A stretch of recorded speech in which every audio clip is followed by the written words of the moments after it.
افغانستان میں امن کے خواہش مند ہیں. آرمی چیف خود امن کے لیے اقدامات کر رہے ہیں. پاک سرزمین کبھی افغانستان کے خلاف استعمال نہیں ہونے دیں گے. وفاقی وزیر داخلہ شیخ رشید کا دو ٹوک پیغام. کہا تورخم بارڈر ویکسینیشن کروانے والوں کے لیے کھلا ہے. چین نے افغانستان سے امریکی افواج کے انخلا میں تیزی آنے کے ساتھ ہی وہاں موجود 210 چینی شہریوں کو اپنے ملک واپس بلا لیا. رواں ماہ کے آغاز پر افغانستان میں پھنسے چینی شہریوں کو کابل سے ووہان پہنچایا گیا. رپورٹ کے مطابق چینی قونصلر افیئرز ڈپارٹمنٹ نے سوشل میڈیا پوسٹ میں کہا کہ چینی حکومت نے اپنے شہریوں کے تحفظ کو یقینی بنانے کے لیے انہیں یاد دہانی کروائی ہے کہ وہ جس قدر جلد ہو سکے افغانستان سے نکلے. انہیں حکومت نے ضروری سفری سہولیات بھی فراہم کی ہیں. چین کی وزارت خارجہ نے بھی بات کی تصدیق کی ہے کہ جن شہریوں کو واپس لایا گیا ہے ان میں کرونا وائرس سے متاثرہ افراد بھی شامل ہیں. چین نے کہا کہ امریکہ نے افغانستان میں اپنی ذمہ داریاں نظر انداز کیں اور عجلت میں افغانستان سے فوجی دستے واپس بلائے. بیجنگ سے جاری بیان میں چینی وزارت خارجہ کے ترجمان کا کہنا تھا امریکہ نے اس عمل سے افغان عوام اور خطے کے دیگر ممالک پر ملبہ ڈال دیا ہے. ترجمان نے کہا کہ امریکہ افغان مسئلے کا اصل مجرم ہے. افغان مسئلے کی ذمہ داری امریکہ پر عائد ہوتی ہے. خبریں ہوں گی بریک کے بعد، ہمارے ساتھ رہیے. مسلم لیگ نون کی نائب صدر مریم نواز کا کہنا ہے کہ سلیکٹڈ کو کوئی نہیں مانتا. نہ گھر میں عزت ہے نہ باہر. نواز شریف کا نام لو تو ترقی یاد آتی ہے. عمران خان کا نام لو تو چینی اور آٹے کے لیے قطاریں یاد آ جاتی ہیں.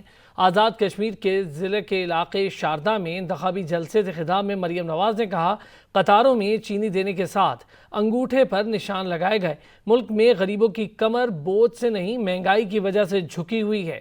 سلیکٹڈ سوغات پاکستان میں تباہی کے بعد آزاد کشمیر میں بربادی کی خواہش مند ہے. آزاد کشمیر کی وادیوں میں بھی 25 جولائی کو شیر دھاڑے گا. وزیر مملکت فاروق حبیب کا کہنا ہے کہ کشمیر بچاؤ کے نام پر ابو بچاؤ مہم چل رہی ہے. جن کی پاکستان میں جائیداد انہیں وہ کشمیر بچانے نکلے ہیں.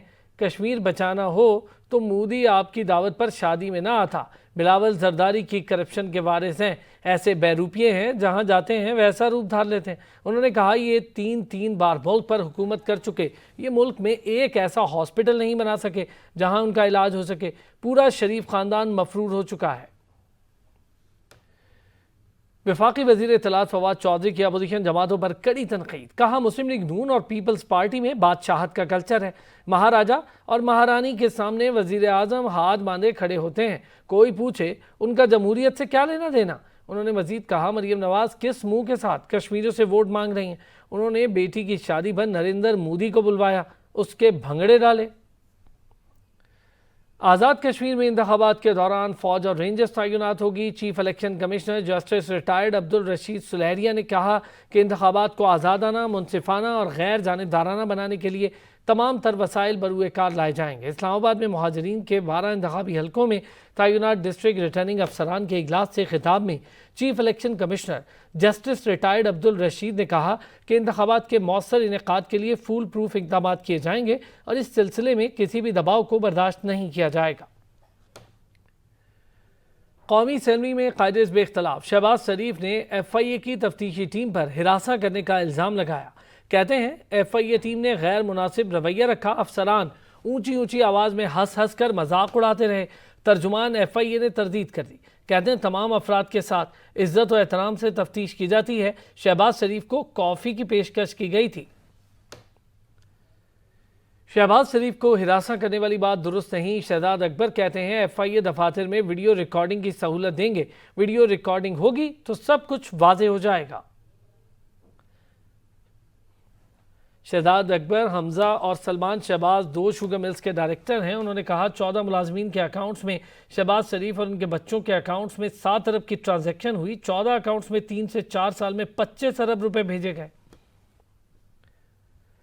پیپلز پارٹی کے ایم این اے قادر خان مندوخیل نے فردوس عاشق اعوان کو 58 ارب روپے ہرجانے کا دوسرا نوٹس بھیج دیا. قادر مندوخیل نے وکیل کے ذریعے حتیٰ کہ عزت کا نوٹس ارسال کیا. قادر مندوخیل نے فردوس عاشق اعوان کو خلاف سعید آباد میں مقدمہ درج کروانے کی درخواست دی تھی. کراچی کی مقامی عدالت نے درخواست مسترد کر دی. ملک بھر میں ذی الحج کا چاند نظر نہیں آیا. یکم ذی الحج بروز سوموار کو ہوگی. چیئرمین رویت ہلال کمیٹی مولانا عبدالخبیر آزاد نے پریس کانفرنس کرتے ہوئے ذی الحج کے چاند سے متعلق اعلان کیا پاکستان بھر میں عید الاضحیٰ 21 جولائی بروز بدھ کو ہوگی کہ یکم پاکستان بھر میں کسی بھی مقام پر چاند نظر آنے کی شہادت مسئول نہیں ہوئی، لہذا اتفاق رائے سے فیصلہ کیا گیا کہ یکم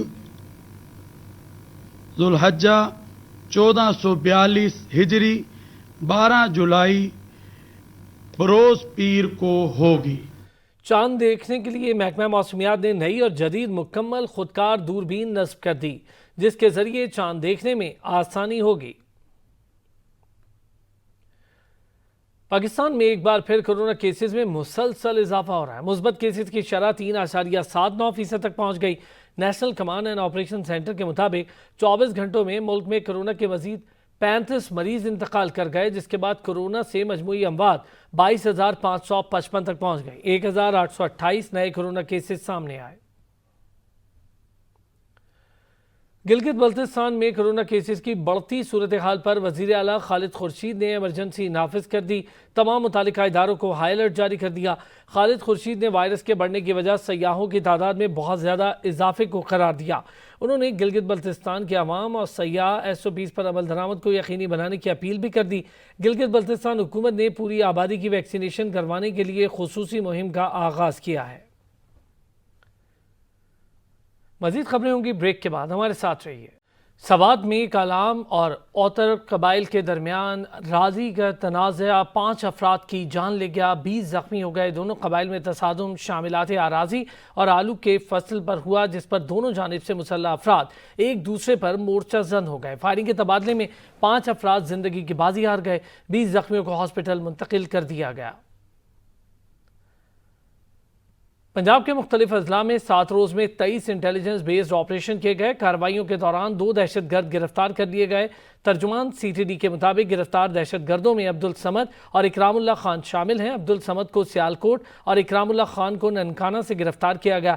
دہشت گردوں سے ڈیٹونیٹر، سیفٹی فیوز، اسلحہ، دھماکہ خیز مواد سمیت دیگر سامان برآمد ہوا۔ دونوں کا تعلق کالعدم تنظیم سے ہے۔ تاجکستان میں 5.9 شدت کے زلزلے نے بڑے پیمانے پر تباہی مچا دی، 5 افراد ہلاک جبکہ متعدد زخمی ہو گئے۔ رپورٹ کے مطابق تاجکستان کے مشرقی ضلع راشٹ میں 5.9 شدت کے زلزلے کے جھٹکے محسوس کیے گئے۔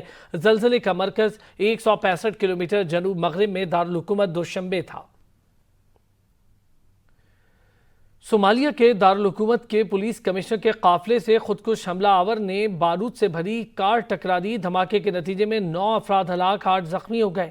خوش قسمتی سے پولیس چیف فرحان محمد محفوظ رہے۔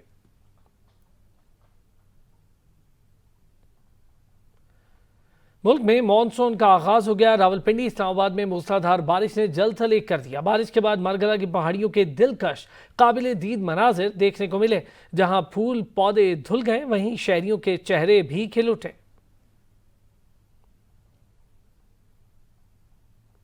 بلیٹن میں اب تک کے لیے اتنا ہی۔ مزید تفصیلات کے لیے وزٹ کیجئے ہماری ویب سائٹ searchtv.pk۔ دیکھتے رہیے سچ۔